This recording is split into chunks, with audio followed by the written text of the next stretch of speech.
1, 2. Him. Yeah. What you think about the underground, man?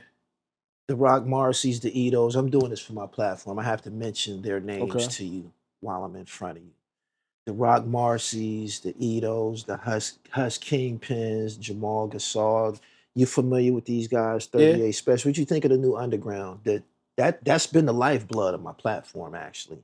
The underground artists. I don't think, to be honest, I don't think the label underground really is relevant anymore because of the internet. There's no underground.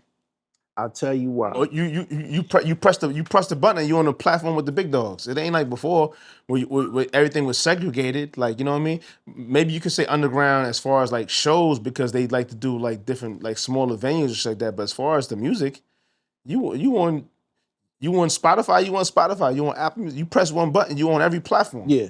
But a lot of these guys I mentioned, they actually selling CDs, vinyl, tapes. Everybody's selling. Travis Scott is selling CDs and vinyl. Cardi B is selling CDs and vinyl. Everybody is. They were influenced by these guys that I'm talking about.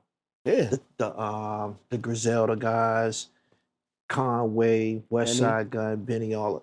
I watched this body of music create their own commerce, and it seemed like the rest of the industry, you know, tried to like catch up. If you was to ask somebody who was the hottest guy on the East Coast on the internet right now, they're gonna say Roc Marci. They're gonna say Roc Marciano. You familiar with that? Yeah. Do you play rock on 105?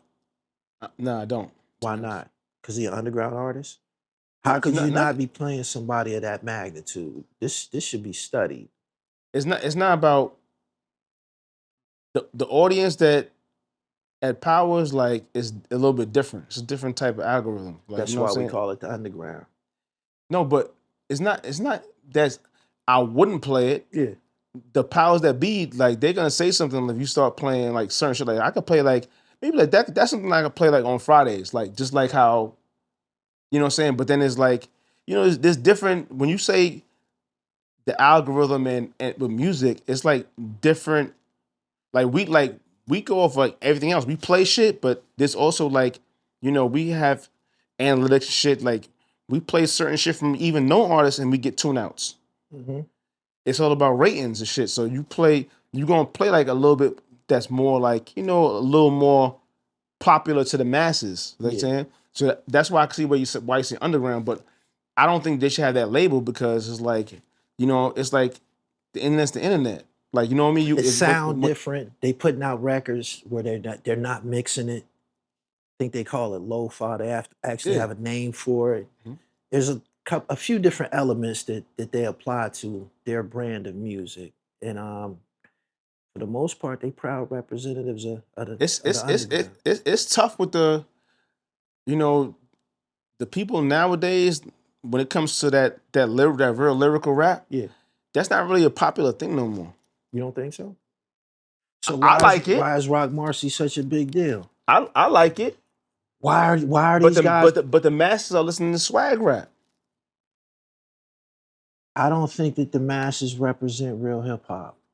I don't. So what's your take when you see these lists that they put out of top artists? It's never a representation of how we feel about music. Never. Who's we?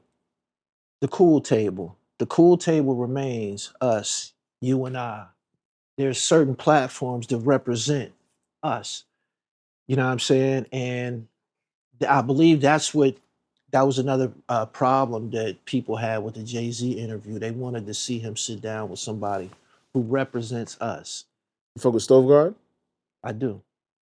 Another underground guy. Here you go with that label underground. That's where he came from. Y'all just catching up to him. He's been around for some years. We've been playing. I've been playing Griselda for so long, bro. Like I was trying to sign West Side Gun. Right. You know what I'm saying? Because I was like intrigued by his music and shit. Like, you know what I'm saying? Like, this is why the Clue tapes was so important. Because we heard them niggas. We heard them niggas, man. We heard them niggas. We heard I would love to hear like, you know, Conway and like all the guys you talked about. I would love to hear them on the radio, but I feel like they would need to be played on like a on like we don't really have, to be honest, like hip hop shows no more. Like it's more like I'm mixed. glad that I got you here. It's more mixed because something needs to be done about this.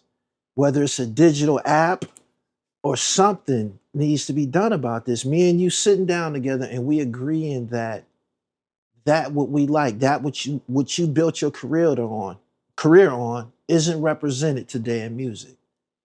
That's bad. But see, here's the thing: it's a different style. It's also like how you said it's lo-fi. Yeah, it's a different type of music. It's not something that you would kind of, for lack of better words, play on the radio. Like that's more something you would listen to. Like see how you said people go and buy CDs and they sell physical CDs. People that's something you would listen to in your car. As much as I love Brent Faiyaz's music, love him. Yeah, his music is fire. He don't really get played on the radio as much as he should. Like, you know what I'm saying? But when I'm in the crib, I'm rocking out to it. Yeah. It's like the radio is different. Because the radio is like something like you in your car, you bop in the tempo, you know what I'm saying? It's a little bit different than... We want to hear that shit. I want to just leave you with this. LL Cool J, Queens native. He said, you know it's funky, funky, funky because you heard it from hearsay. The jam that you love that don't be getting no airplay. That's what we want. That's what we want. That's a good thing. He conveyed the message on the radio, but the message remains. That shit is the songs that aren't played on the radio. But listen, I'm explaining to you. That is a blessing in disguise. Explain. That they don't get played on the radio. It's a blessing in disguise when you really think about it. Yeah. How you said it's buzzing on the quote unquote you call it underground. Yeah. And they selling CDs. They probably making more money selling CDs and T-shirts and merch than the artists are making that are getting played on the radio. They is. The artists want to get played on the radio. They make their money touring. Right. The quote unquote underground. See, you see how much money West Side Gun is making off of selling his merch and shit. Like I'm inspired. I'm inspired. It's a blessing because what can be consumed and engulfed pause by most, when there's any kind of exclusivity to it, and there's people get intrigued by that. You have to work less to get people's attention, because it is a community that's kind of like smaller and intricate. I like to believe that anything valuable is covered up. Diamonds, gold, iron ore, underground hip hop music. Yo, you know the vibes. Uncle Ralph McDaniels, Video Music Box, Lord Nez in the building. Yeah, Queens get the money, baby. Shout out to Gully TV, man. Gully TV. How you say get your dribble right? Get your dribble right. Get your dribble right? Right? Ah! Yeah.